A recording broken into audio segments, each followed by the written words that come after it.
Almost exactly 3 years ago, I released my very first video about the top 10 rarest games in my NES collection.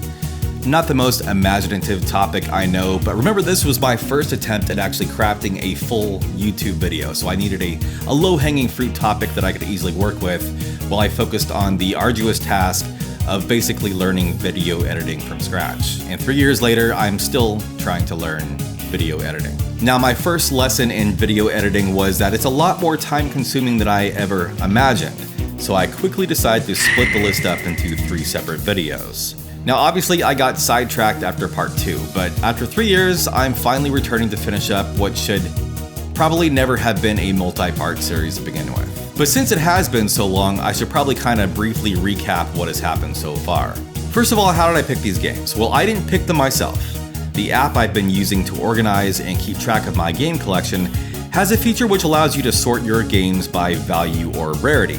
So I let the app decide which of my NES games were the rarest, and I kind of cherry-picked out the most noteworthy titles. In the first video, I talked about Gargoyle's Quest II, Metal Storm, and Arkanoid with the paddle controller. In the second video, I talked about Faria, or also Mario's Time Machine, and Galaxy 5000. And one more note, I did make an attempt to give each video kind of a loose narrative by focusing each one on a different phase of collecting that I thought my fellow collectors would be able to relate to. For example, the first video focused on games that I had bought before there was even a collection. I think most collections probably start out as mine did, as a very narrow and focused attempt to reclaim pieces of my childhood by buying the games that I either owned or wanted as a kid. And if you can stop there, great. But for a lot of people, myself included, what starts out as a small, personalized hit list of specific titles snowballs into an ever-expanding library of games, many of which have no meaning to you other than their value or rarity. And those were the types of games that the second video focused on. I literally played all of those games for the very first time for that video. And I'll be honest, I was not especially impressed with any of them. This video will focus on the games that turn us into and keep us as active collectors. If you're a collector, you know that one exciting windfall title can more than make up for dozens, possibly even hundreds of failed game hunting excursions. You probably have a bunch of these types of games in your own collection, the games that are not only rare and collectible, but also worth playing. These are the trophies that prove, to yourself at least, that all your time spent rummaging through thrift stores and flea markets and garage sales was not wasted. The deals are out there, and every failed game hunt brings you one step closer to the next big score. But more than anything, these games prove that opportunities can come from anywhere. It doesn't matter how committed you are or how consistent and thorough your game hunting practices are. It all comes down to being in the right place at the right time.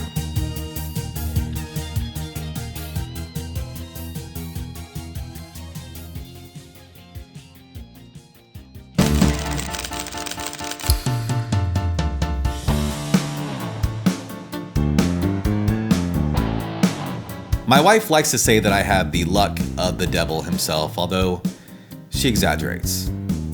Take, for example, the time that I was at Goodwill and I found Ogre Battle 64 for $3. Now, if I'd actually had the luck of the devil, why would I have found a game for a system that I don't even like? I bought it, of course, and eventually I found a reseller on Craigslist who's willing to trade for games of equal or greater value. He had an NES game that I wanted, which was valued higher than Ogre Battle was at the time.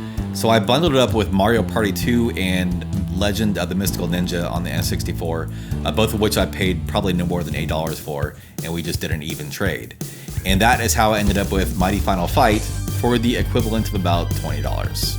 Also, it seems like the universe really wanted me to have this game, because not too long after I made this trade, I found it again for $5, and this time it came with the manual. So I guess I'm keeping it, unless someone wants to trade something for it.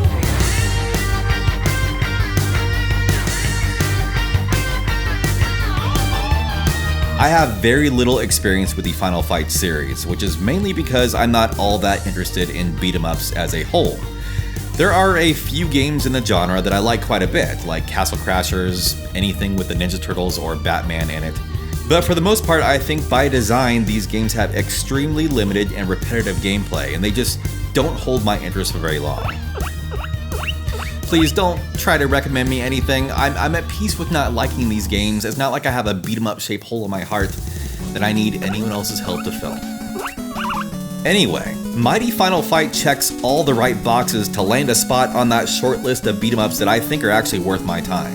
For one thing, it's a very fast-moving game. One of my main complaints with the other games in the genre is that they generally move at a snail's pace and they often overstay their welcome. But the characters in Mighty Final Fight are refreshingly quick and agile, and they plow through the enemies with a flurry of lightning-fast attacks.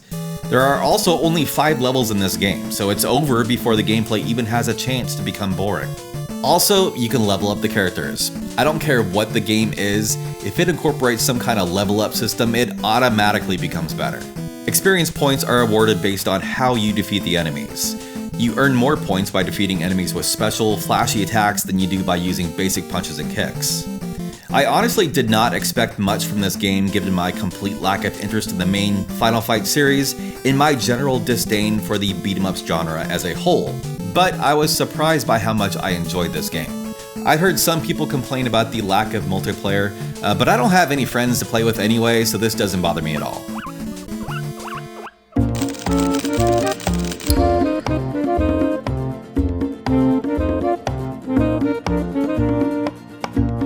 One potentially valuable resource for game collecting that no one seems to talk about is the retro community itself. You'll of course get the occasional rotten apple who sees every other person in the community as unwelcome competition, but in my experience, enthusiasts from any community tend to recognize one another as kindred spirits and are willing to help each other out.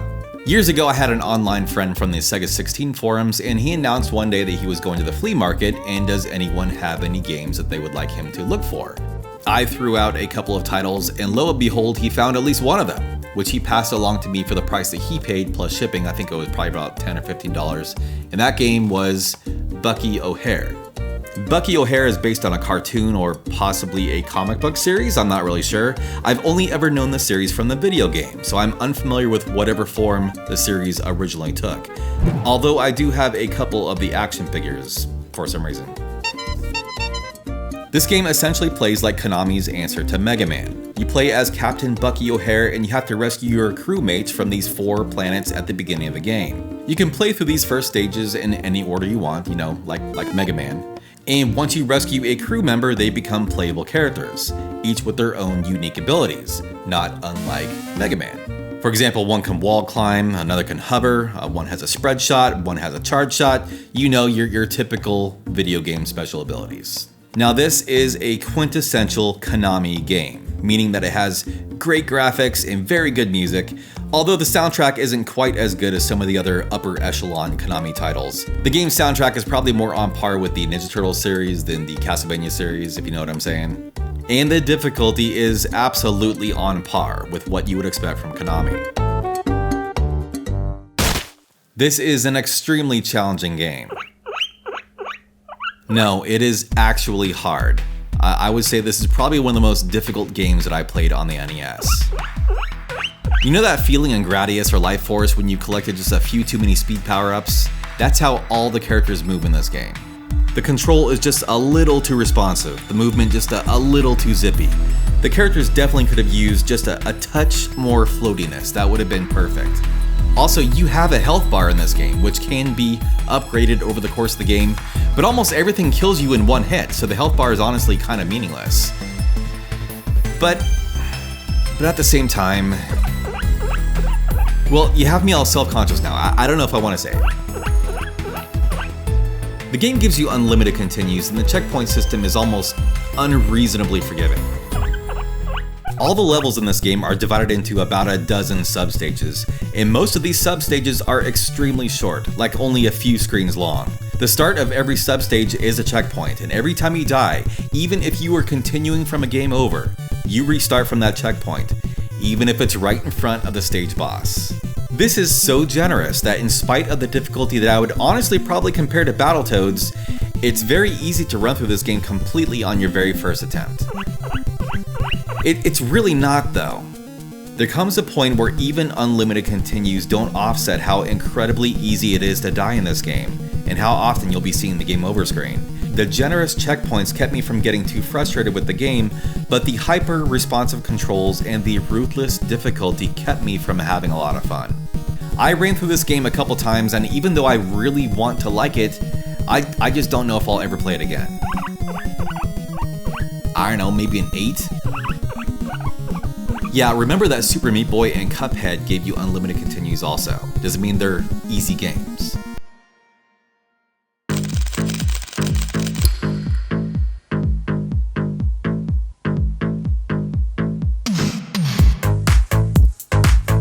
Now, I used to be one of those weirdos who would get up at the crack of dawn on my day off to be at the flea market right when it opened, despite the fact that I knew from experience that it would probably be a few hours before I found anything worthwhile.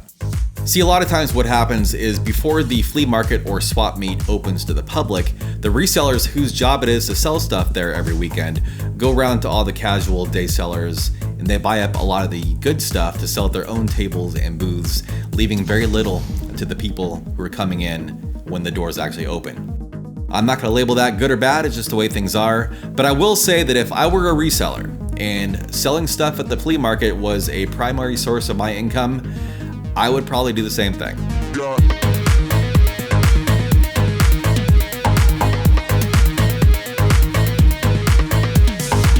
Generally, I've found that the best opportunities come from the sellers who get there a few hours after the flea market opens up. Like if the flea market opens up at 7 a.m., these people usually start trickling in around 8 or 9, sometimes even later. In my experience, if someone is too lazy and or disorganized to bother getting up on time to get a full day out of the space they've paid for, they are probably also too lazy and disorganized to keep up with the market value of what they're selling. These are the people who are just as likely to charge a flat rate of $30 for Super Mario Duck Hunt as they would for Little Samson. Or they might have a big box of Nintendo games and VHS tapes that they're selling for $1 or $2 a piece. You never know what you're gonna get from these people, it's always kind of exciting.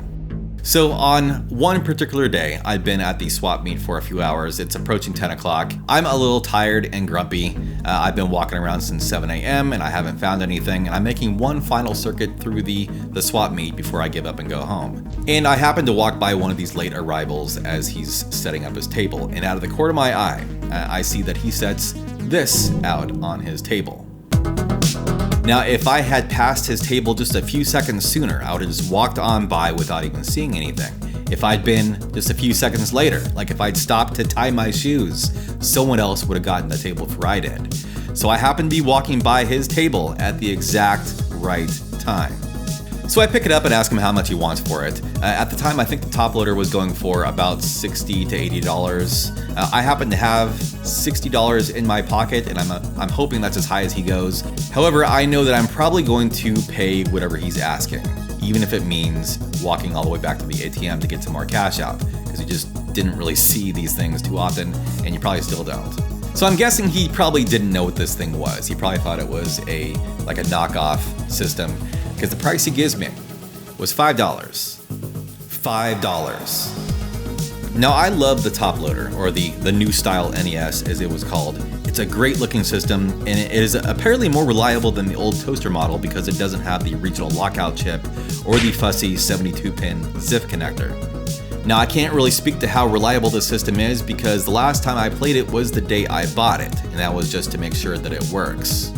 In spite of the various improvements Nintendo made with the system, they removed the composite AV connections, I'm guessing to keep the system's cost down. This means that you can only connect the top loader to your TV using the RF connections, which is fine if you have a TV like this, but if you're playing video games on anything a little newer, it makes more sense to just stick with the system that offers better picture quality.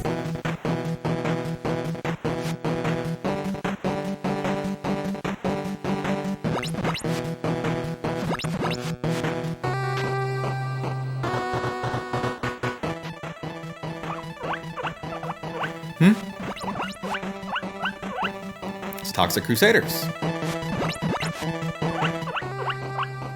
What, it's rare? Well, you know, any excuse to tell that story.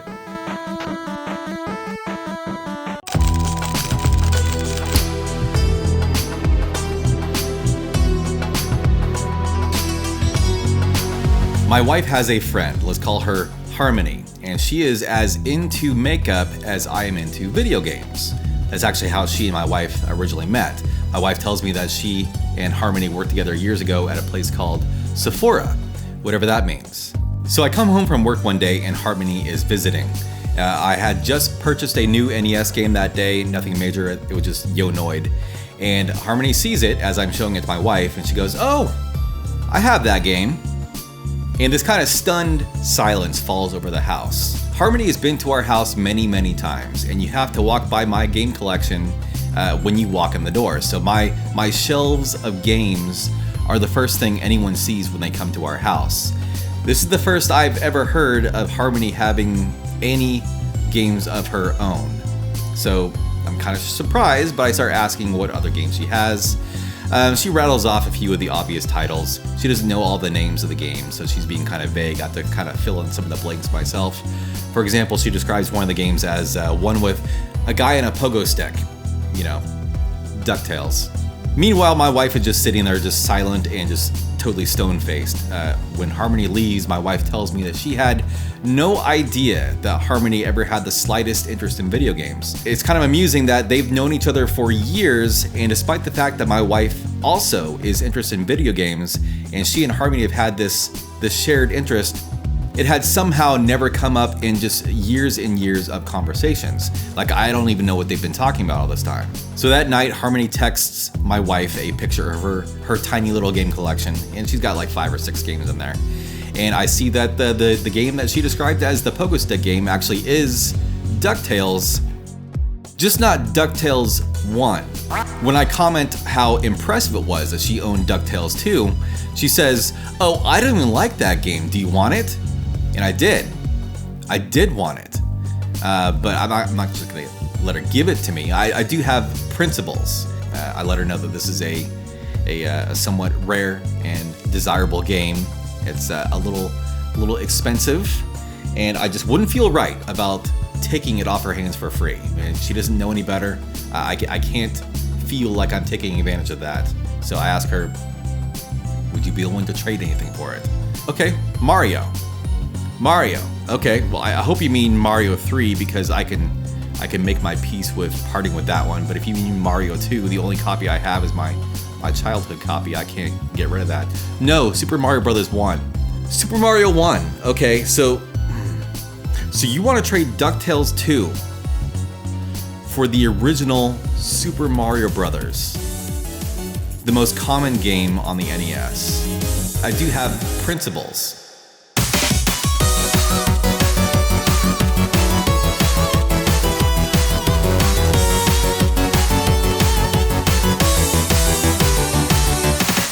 Look, you and I both know that this was a lopsided trade. She also had the box, by the way. But you have to put yourself in the mindset of someone who is a very casual gamer. She doesn't know or even remotely care about the rarity or the value of any of these games. All that matters to her is that the games are fun. And she happened to not find DuckTales 2 to be a very fun game. So if you remove all the other factors and just focus on the quality and the fun factor of these two games, who really got the better deal? Yeah, you know, Paco, I think I heard a bag rustling in the kitchen. Now, I don't know if DuckTales 2 is a better game than Super Mario Brothers, but I do believe it's a better game than DuckTales 1. It fixes a lot of the quirks and idiosyncrasies that annoyed me with the original game. For example, it's a lot easier to pull out the pogo jump in this game. It also gives a lot more utility to Scrooge's cane. You can now use it to pull boxes and barrels around, activate switches, and hang from grapple points. You can also find Gyro Gearloose in a couple of the stages, and he'll power up the cane further, allowing you to break stronger blocks and drag heavier objects. Providing upgrades to the cane is kind of an unnecessary addition. I mean, DuckTales 1 did fine without it, but these incremental improvements to your abilities at least create the illusion of having a bit more depth than the original game. Of course, it's not an improvement across the board. The music in the original game was considerably better. And even though I think the stage design is better in DuckTales 2, the diversity of the stages is not. All of the levels in the original game were unique and distinct, whereas the levels in the sequel seem like just minor variations of the same tombs and ruins. They all look very nice. but they are not especially visually distinctive from one another. Many people swear that the original DuckTales is a perfect game that couldn't possibly be improved on, which is fine. But DuckTales 2 won me over by feeling more like an adventure game. There's a lot more emphasis on exploration and puzzle solving, which to me captured the spirit of the cartoon much more successfully than the original game managed to do.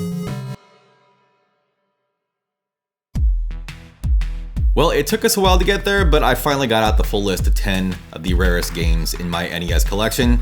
I don't really do a lot of collection videos on this channel, which is strange because this hobby has consumed most of my thoughts for the past 12 to 15 years.